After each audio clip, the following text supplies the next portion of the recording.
Before you decide if this is the best Mustang ever made, wait until you see what's under the hood. Ford has finally built the car everyone was asking for, and it does not carry the Shelby name. It's called the Mustang Dark Horse SC, and it steps in as the real-world replacement for the Shelby GT500, minus the badge. This is American muscle taken to a level the pony car has never reached before. Start with the engine, because that's the whole story. Under the bulging hood sits one engine and one engine only, the hand-assembled 5.2-liter supercharged Predator V8. Ford has confirmed it makes 795 horsepower and 660 pound-feet of torque, the same engine family found in the GTD and the outgoing GT500. That's a big jump over the old GT500's 760 horses, while still staying just under the 815 horsepower Mustang GTD. And for reference, the regular Dark Horse and its naturally aspirated Coyote make 500 horsepower. There is no manual gearbox here, and Ford has a reason for that. Power runs through a 7-speed Tremec dual-clutch automatic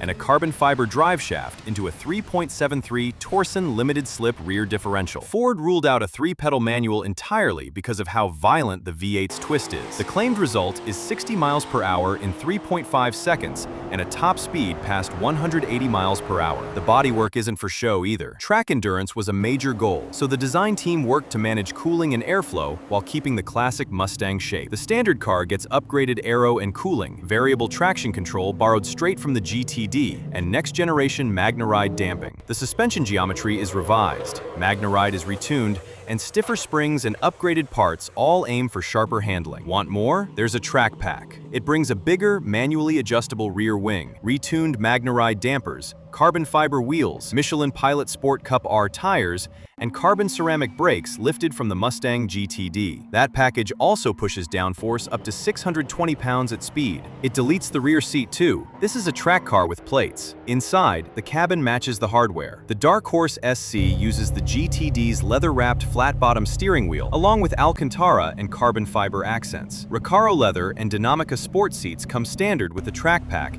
and are optional on the regular SC. Ford will even offer a teal accent package, adding teal to the brake calipers, badging, and seatbelts. Now the part everyone waits for, the price. Ford confirmed the Dark Horse SC starts at $103,490. Factor in destination and the gas guzzler tax, and that becomes $108,485, with the track pack adding another $36,500. A limited $170,970 track pack special edition tops the range, adding a carbon fiber appearance package, solar red upholstery, and unique hood graphics. For context, it slots between the $64,080 base Dark Horse and the roughly $325,000 GTD. And the story keeps going. Ford has announced the Dark Horse SC will make its NASCAR Cup Series debut at the 2027 Daytona 500. The Mustang is also getting a refresh for 2027, with a full redesign expected around 2029, and Ford has now walked back its plan to make the next-generation Mustang fully electric. You can still get into a base EcoBoost fastback for $34,635.